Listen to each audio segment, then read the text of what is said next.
കൂട്ടുകാർക്കും നമസ്കാരം. Serial മാനിയ variety സ്റ്റോറീസിന്റെ ഏറ്റവും പുതിയൊരു വീഡിയോയിലേക്ക് എല്ലാവർക്കും സ്വാഗതം. അപ്പം ഞാൻ എത്തിയിരിക്കുന്നത് കുടുംബവിളക്ക് സീരിയലിന്റെ നാളത്തെ സൂപ്പർ ഹിറ്റ് പ്രമോ വിശേഷമൊക്കെ ആയിട്ടാണ്. നേരെ ആ കഥയിലേക്ക് പോയാലോ? അങ്ങനെതാ നമ്മുടെ അനന്യയും വിശ്വനും കൂടി സംസാരിക്കുകയാണ്. മകളുടെ സങ്കടങ്ങളൊക്കെ കണ്ടിട്ട് ഒട്ടും സഹിക്കാൻ പറ്റാതെ വിശ്വനാണെങ്കിലോ അവളെ ആശ്വസിപ്പിക്കുന്നുണ്ട്. പക്ഷേ വിശ്വം പറയുന്ന ഒരു കാര്യവും അവൾക്ക് അംഗീകരിക്കാനേ സാധിക്കുന്നില്ല. ഒരുപാട് വർഷം അനിരുദ്ധിനോടൊപ്പം താമസിച്ചതാണല്ലോ. അതുകൊണ്ട് അനിരുദ്ധ് ഏത് രീതിയിൽ ചിന്തിക്കും, എങ്ങനെയൊക്കെ പെരുമാറുമെന്ന് നമ്മുടെ അനന്യയ്ക്ക് നന്നായിട്ട് തന്നെ അറിയാം. അപ്പം അവൾ പറയുന്നുണ്ട്, അച്ഛാ എനിക്ക് ഒരു പ്രതീക്ഷയില്ല. ഞാൻ ആ വീട്ടിലേക്ക് കയറി ചെന്നാൽ പോലും അനിരുദ്ധ് എന്നെ സ്വീകരിക്കില്ല. ആ രീതിയിലാണ് കാര്യങ്ങളൊക്കെ മുന്നോട്ട് പോകുന്നത്. അല്ലെങ്കിൽ ഇങ്ങനെ നിസ്സാരമായിട്ടുള്ള ഒരു പ്രശ്നത്തിൻ്റെ പുറത്ത് എന്നെ ഇങ്ങനെ ഉപേക്ഷിക്കുമോ എന്നുള്ള കാര്യം അച്ഛനോട് ചോദിക്കുമ്പം വിശ്വം പറയുന്നുണ്ട്, മോളെ അത് അവൻ്റെ അപ്പോഴത്തെ ആ ഒരു മാനസികാവസ്ഥ. പിന്നെ നിന്റെ അമ്മ ചെയ്തതും തെറ്റ് തന്നെയല്ലേ. അപ്പം ശരിയാണച്ചാ, എന്തായാലും ഇനിയിപ്പം അത് പറഞ്ഞ് സംസാരിച്ചിട്ട് പ്രത്യേകിച്ച് പ്രയോജനമൊന്നും ഇല്ലല്ലോ മോളെ. അങ്ങനെയല്ല, എന്ത് വന്നാലും സുമിത്രയുടെ അടുത്തേക്കാണ് അനിരുദ്ധ് ചെന്നിരിക്കുന്നത്. അത് മാത്രമല്ലടി, നമ്മുടെ സ്വരമോള് അവൾ നിന്നെ കാണാതെ പിരിഞ്ഞിരിക്കുമെന്ന് നിനക്ക് തോന്നുന്നുണ്ടോ? ഉറപ്പായിട്ടും സ്വരം നിന്നെ അന്വേഷിക്കും. അങ്ങനെ വരുമ്പോൾ അനിരുദ്ധിനെ നിന്നെ കൂട്ടിക്കൊണ്ട് പോകാതിരിക്കാൻ പറ്റില്ല. അതുകൊണ്ട് അച്ഛൻ പറയുന്ന കാര്യം മോള് കേൾക്ക്. ഇനി അനിരുദ്ധ് നിന്നെ വന്ന് വിളിച്ചില്ലെങ്കിൽ നീ മടങ്ങി സുമിത്രയുടെ വീട്ടിലേക്ക് ചെല്ലണം. അവിടെ ചെന്ന് കഴിഞ്ഞാൽ ഒരു കാരണം വെച്ചാലും അവന് നിന്നെ ഇറക്കി വിടാൻ പറ്റില്ല. സുമിത്രയാണെങ്കിലോ നിന്നോട് സ്നേഹമുള്ള ഒരു അമ്മായിയമ്മ തന്നെ ആയിരുന്നല്ലോ. അതുകൊണ്ട് എൻ്റെ മോള് ഡാഡി പറയുന്ന കാര്യങ്ങളൊക്കെ കേൾക്ക്, സമാധാനിക്ക് എന്നൊക്കെ പറഞ്ഞ് തൻ്റെ മകളെ ചേർത്ത് നിർത്തുകയാണ്. അങ്ങനെ വിശ്വനെ ആശ്വസിപ്പിക്കുമ്പോഴും അനന്യയ്ക്ക് ടെൻഷനുണ്ട്. അനിരുദ്ധിൻ്റെ സ്വഭാവം ഓർത്ത് തന്നെയാണ്. അങ്ങനെ ആ ഒരു സീനൊക്കെ അവിടെ നടക്കുമ്പോഴോ നമ്മളെ കാണിക്കുന്നത് ചങ്ക് തകർന്നാണ് നമ്മുടെ അപ്പു പൂജയുടെ അടുത്ത് നിന്ന് മടങ്ങിപ്പോയിട്ടുള്ളത്. അപ്പോൾ ഇനി എന്ത് ചെയ്യും? താൻ ജീവൻ കൊടുത്ത് സ്നേഹിച്ചതാണ് പൂജയെ. പൂജയാണെങ്കിലോ ഇപ്പം തന്നെ വേണ്ട, തന്നെ തള്ളി പറഞ്ഞിരിക്കുകയാണ്. ഇനി താൻ എന്ത് ചെയ്യും? എല്ലാത്തിനും കാരണക്കാരനായിട്ടുള്ളത് തൻ്റെ അച്ഛനാണ്. അപ്പം അച്ഛനെ അങ്ങനെ വെറുതെ വിട്ടാൽ പറ്റില്ലല്ലോ. അതിനുവേണ്ടി അവൻ നേരെ വീട്ടിലേക്കാണ് ദേഷ്യപ്പെട്ട് തന്നെയാണ് അപ്പു പോകുന്നത്. ചെല്ലുമ്പോഴോ നമ്മുടെ ദീപു അവിടെ കസേരയിലൊക്കെ ഇങ്ങനെ ഇരിക്കുകയാണ്. നിങ്ങൾക്ക് മതിയായില്ലല്ലേ?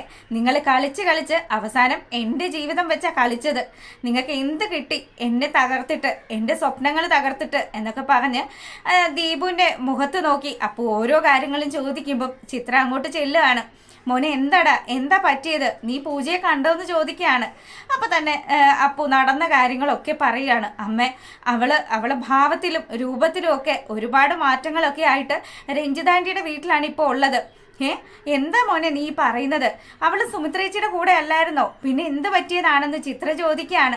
ഉടനെ തന്നെ അവിടെ നടന്ന വഴക്കുകൾ, സരസ്വതി അമ്മ അവളെ ഒരുപാട് അപമാനിച്ചു. അങ്ങനെ അവിടുന്ന് സഖി കെട്ടാണ് പൂജ ആ വീടിൻ്റെ പടി ഇറങ്ങിപ്പോയത് എന്നുള്ള കാര്യമൊക്കെ അപ്പു ചിത്രയോട് വിശദീകരിച്ച് കൊടുക്കുകയാണ്. അപ്പം ചിത്രയാണെങ്കിലോ, എൻ്റെ മോനെ ഇങ്ങനെയൊക്കെ സംഭവിച്ചു എന്നുള്ളത് അമ്മ അറിഞ്ഞില്ലടാ. അതിനെല്ലാത്തിനും കാരണക്കാരൻ ഈ നിൽക്കുന്ന വിഷസർപ്പമാണെന്നും പറഞ്ഞ് ദീപുവിനെ ചൂണ്ടിക്കാണിക്കുമ്പോഴും ദീപു ഒരക്ഷരം പോലും മിണ്ടുന്നില്ല. ദീപു നിസ്സഹായനായിട്ട് നിൽക്കുകയാണ്. ഇനി ദീപുവിന് വേറൊരു ടാർഗറ്റ് ഉണ്ടല്ലോ, നമ്മുടെ സിദ്ധുവിനെ എങ്ങനെയെങ്കിലും ഈ നാട്ടിൽ നിന്ന് പാക്ക് ചെയ്യണം. അപ്പം ദീപു ആ കാര്യങ്ങളൊക്കെ ചിന്തിച്ചിരിക്കുന്നത് കൊണ്ട് തൻ്റെ മകനും ഭാര്യയും ഒക്കെ കുറ്റപ്പെടുത്തുന്നത് അത്ര കണ്ടങ്ങ് ശ്രദ്ധിക്കുന്നില്ല. അങ്ങനെ അവൻ്റെ ഉള്ളിലെ സങ്കടങ്ങൾ, അമ്മ ഞാൻ രഞ്ജിതാൻ്റിയുടെ വീട്ടിൽ ചെന്നു, അവളെ കണ്ടു, കാര്യങ്ങളൊക്കെ സംസാരിച്ചു. അപ്പോഴും അവളും എന്നെ സ്നേഹിച്ചിരുന്നു എന്ന് തന്നെയാണ് പറഞ്ഞത്. പിന്നെ എപ്പോഴോ അവൾ എന്നെ മറക്കാൻ തുടങ്ങി, അങ്ങനെയും പറഞ്ഞു. ഇനിയിപ്പം അവൾക്ക് എന്നെ ആവശ്യമില്ല.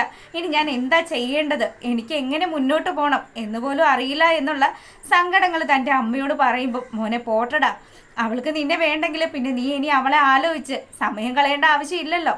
അങ്ങനെ നമ്മുടെ ചിത്രയാണെങ്കിൽ അപ്പുവിനെ ആശ്വസിപ്പിക്കുകയാണ്. എത്ര കൊണ്ട് പറഞ്ഞാലും ഒരുപാട് വർഷങ്ങളായിട്ട് അപ്പുവിൻ്റെ മനസ്സിൽ കയറിക്കൂടിയ പെണ്ണാണ് പൂജ. അതുകൊണ്ട് പെട്ടെന്ന് പൂജ തൻ്റെ മനസ്സിൽ നിന്നും മായ്ച്ചു കളയാൻ പറ്റില്ലല്ലോ. അങ്ങനെ അപ്പു വളരെ നിരാശയിൽ നിൽക്കുമ്പം നിനക്ക് വേണ്ടി എവിടെയോ ഒരു പെൺകൊച്ചുണ്ട്, അത് അവൾ സമയമാകുമ്പോൾ നിൻ്റെ അടുത്ത് വരും. നീ അങ്ങനെ വിചാരിക്കും മോനെ. പൂജ പങ്കജിനോടൊപ്പം തന്നെ ചേരണം. നിൻ്റെ അച്ഛനോടൊക്കെ പറയാറുണ്ടല്ലോ, അത് തന്നെയാണ് അതിൻ്റെ ശരി. ചേരുമ്പടിയല്ലേ ചേരേണ്ടത്. അപ്പം അങ്ങനെയൊക്കെ പറഞ്ഞ് ആശ്വസിപ്പിക്കുമ്പം അപ്പൂന് അതൊന്നും ഒരു സമാധാന വാക്കേയല്ല. ഇനി ഒരുപാട് കാലം എടുക്കും അപ്പൂൻ്റെ മനസ്സിൽ നിന്നും പൂജ എന്ന് പറയുന്ന പെണ്ണ് മാഞ്ഞു പോകാനായിട്ട്. അങ്ങനെ ഇവിടെ ഈ കാര്യങ്ങളൊക്കെ നടക്കുമ്പോൾ നമ്മളെ പിന്നീട് കാണിക്കുന്നത് സിദ്ധാർത്ഥിനെയാണ്. അപ്പം സിദ്ധാർത്ഥാണെങ്കിലോ കുഞ്ഞിനെ എടുത്ത് കൊഞ്ചിക്കുകയാണ്. സ്വരമോളോടും അതുപോലെ അനിരുദ്ധിനോടും സുമിത്രയോടും ഒക്കെ ഒപ്പം ഒരുപാട് കാലം താമസിക്കാം എന്നുള്ള ആഗ്രഹത്തോടു കൂടി തന്നെയാണല്ലോ സിദ്ധു മടങ്ങി എത്തിയത്. അപ്പം സിദ്ധു തൻ്റെ മോഹങ്ങളെല്ലാം സുമിത്രയോട് പങ്കുവെച്ച സമയത്ത് സുമിത്ര ഒരേ ഒരു തീരുമാനമാണ് പറഞ്ഞത്. നിങ്ങളുടെ ആഗ്രഹങ്ങൾ, അതിൽ ഞാൻ ഉൾപ്പെടുന്ന ആഗ്രഹം അത് നടക്കില്ല കേട്ടോ. അങ്ങനെ ഒരു ആഗ്രഹവും ഇനി മനസ്സിൽ വെച്ചുകൊണ്ട് നടക്കണ്ട. നിങ്ങൾക്ക് ഏറ്റവും അനുയോജ്യമായിട്ടുള്ള സ്ഥലം അമേരിക്ക തന്നെയാണ്. അതുകൊണ്ട് നിങ്ങൾ അങ്ങോട്ട് തന്നെ മടങ്ങിപ്പോയിക്കോളൂ എന്നുള്ളൊരു വാക്ക് സുമിത്രയുടെ നാവിൽ നിന്ന് വീണായിരുന്നു. അപ്പം ഇനി ഇവിടെ നിന്നിട്ട് പ്രത്യേകിച്ച് കാര്യങ്ങളൊന്നുമില്ല. ശ്രീനിലയം തിരികെ പിടിച്ചിട്ട് അത് തൻ്റെ മക്കളെ ഏൽപ്പിച്ച് ഇവിടുന്ന് മടങ്ങാം. ഇനി തനിക്കൊരു കൂട്ടില്ല, തനിക്കൊരു ജീവിതമില്ല എന്നൊക്കെ മനസ്സിലാക്കി വളരെയധികം സങ്കടത്തിലാണ് നമ്മുടെ സിദ്ധാർത്ഥ ഉള്ളത്. സിദ്ധു ആണെങ്കിലോ സുമിത്രയും അതുപോലെ സരസ്വതി അമ്മയും മക്കളും ഒക്കെ അവിടെ നിൽക്കുന്ന ആ ഒരു സമയത്ത് സ്വരമോളെ എടുത്തുകൊണ്ട് വരികയാണ്. വന്നിട്ട് അവൻ ഈ നാട്ടിൽ നിന്ന് തന്നെ തിരികെ പോവുകയാണ് എന്നുള്ള കാര്യം അത് സരസ്വതി അമ്മയോട് പറയുമ്പോഴത്തേക്കിനും, മോനെ നിനക്ക് എന്ത് പറ്റി? നീ അമ്മയോടും സുമിത്രയോടും മക്കളോടും ഒപ്പം നമ്മുടെ ശ്രീനിലയത്തിൽ താമസിക്കണമെന്നല്ലേ ആഗ്രഹിച്ചത്? പിന്നെ എന്താ സിദ്ധു, നിനക്ക് എന്താ ഇപ്പൊ പെട്ടെന്നുണ്ടായത് എന്നുള്ള കാര്യമൊക്കെ ചോദിക്കുമ്പം ശീതലിനും അനിരുദ്ധനും ഒക്കെ കാര്യങ്ങൾ ഏകദേശം പിടികിട്ടി. അവർ ഓരോ കാര്യങ്ങളും കണ്ടുകൊണ്ട് തന്നെ ഇരിക്കുകയാണല്ലോ. എന്താ മോനെ നീ ഈ നാട്ടിൽ നിന്ന് പോകണമെന്ന് പറയാനുള്ള കാരണമെന്ന് ചോദിക്കുമ്പം സുമിത്രയെ ഒന്ന് നോക്കുകയാണ് സിദ്ധാർത്ഥ്. ദയനീയമായൊരു നോട്ടം. ആ നോട്ടം കാണുമ്പോൾ സുമിത്രയെ ഒന്ന് പതറി കേട്ടോ. ഇനി എന്ത് ചെയ്തിട്ടും ഒരു കാര്യമില്ലല്ലോ, ഒന്നും പറഞ്ഞിട്ടും കാര്യമില്ല. അതുകൊണ്ട് അങ്ങനെ ദയനീയമായൊരു നോട്ടം നോക്കി നിൽക്കുമ്പോൾ സരസ്വതി അമ്മയ്ക്ക് കാര്യം പിടികിട്ടി. ഇവൻ ഉദ്ദേശിച്ചത് സുമിത്രയെ തന്നെയാണ്. സുമിത്ര, നീ എന്തെങ്കിലും എൻ്റെ മോനെ പറഞ്ഞു എന്ന് ചോദിക്കുമ്പം ഞാൻ എന്ത് പറയാനാണ്? ഇദ്ദേഹത്തിന് ഇവിടെ നിൽക്കണ്ട എന്നാണ് പറയുന്നതെങ്കിൽ പിന്നെ നമ്മൾ എന്തിനാ തടയുന്നത്? അപ്പം ഇത്തരം കാര്യങ്ങളൊക്കെ കേൾക്കുമ്പോൾ സരസ്വതി അമ്മ തൻ്റെ പൂങ്കണ്ണുനീര് ഒഴുക്കാൻ തുടങ്ങി. ഇനി ഇവളോട് പറഞ്ഞിട്ട് ഒരു പ്രയോജനവും ഇല്ല. ദേ മോനെ, അമ്മയില്ലേടാ നിനക്ക്, നീ മറ്റാരെക്കുറിച്ചും ചിന്തിക്കേണ്ട. ഒരുപാട് കാലം സ്വന്തം മകൻ എവിടെയാണെന്ന് പോലും അറിയാതെ എത്രമാത്രം നീറിയാണ് ഈ അമ്മ വേദനിച്ചാണ് ജീവിച്ചത് എന്നുള്ള കാര്യമൊക്കെ നിനക്കറിയാവോ? എൻ്റെ ശരണ്യ എന്നെ പുറന്തള്ളി.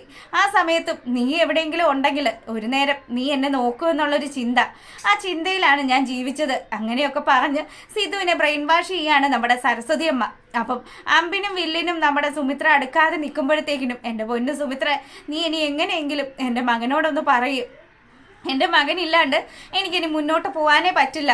ഞാൻ സമ്മതിക്കില്ല. എൻ്റെ മോനെ നാട്ടിൽ നിന്ന് പറഞ്ഞു വിടരുത് എന്നൊക്കെ പറഞ്ഞ് സുമിത്രയുടെ കാൽക്കൽ വീഴുകയാണ്. അപ്പോൾ പെട്ടെന്ന് തന്നെ സുമിത്രയ്ക്ക് മറ്റുള്ളവരുടെ സങ്കടം കണ്ടു കഴിഞ്ഞാൽ മനസ്സലിയുമല്ലോ.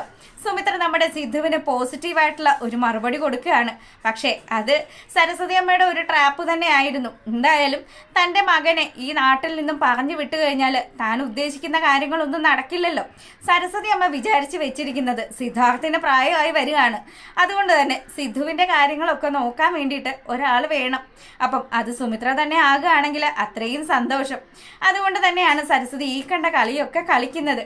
അങ്ങനെ ആ കാര്യങ്ങളൊക്കെ അവിടെ നടക്കുമ്പോഴാണെങ്കിലോ നമ്മളെ കാണിക്കുന്നത് പൂജയാണ്. പൂജ വളരെ സങ്കടത്തിൽ റൂമിലേക്ക് കയറി പോകാൻ തുടങ്ങുമ്പോൾ പങ്കജ് അവിടെ നിൽപ്പുണ്ടല്ലോ. പങ്കജ് ചോദിക്കുകയാണ്, അല്ല പൂജ, എന്താണ് അപ്പു വന്നിട്ട് എന്ത് കാര്യമാണ് നിന്നോട് പറഞ്ഞത്? നിന്റെ കണ്ണുകൾ എന്താ കലങ്ങിയിരിക്കുന്നത്? നിനക്ക് എന്ത് പറ്റിയെന്നൊക്കെ ചോദിക്കുകയാണ്. അപ്പോൾ പൂജയാണെങ്കിലോ, അപ്പുവേട്ടൻ ഇത്രയും കാലം ഒളിപ്പിച്ചു വെച്ച ഒരു കാര്യം, ഒരു സത്യം, അതെന്നോട് ഇപ്പോഴാണ് തുറന്നു പറഞ്ഞത്. പക്ഷേ ഒരുപാട് വൈകിപ്പോയി. ഇനി എന്തായാലും ആ രീതിയിലേക്കൊന്നും ഞാൻ പോവില്ല എന്നുള്ള കാര്യം പങ്കജിനോട് പറയുമ്പം പങ്കജിൻ്റെ മനസ്സിൽ ഒരു 100,000 ലഡുകൾ ഒരുമിച്ച് പൊട്ടുകയാണ്. അവന് വളരെയധികം സന്തോഷമായി.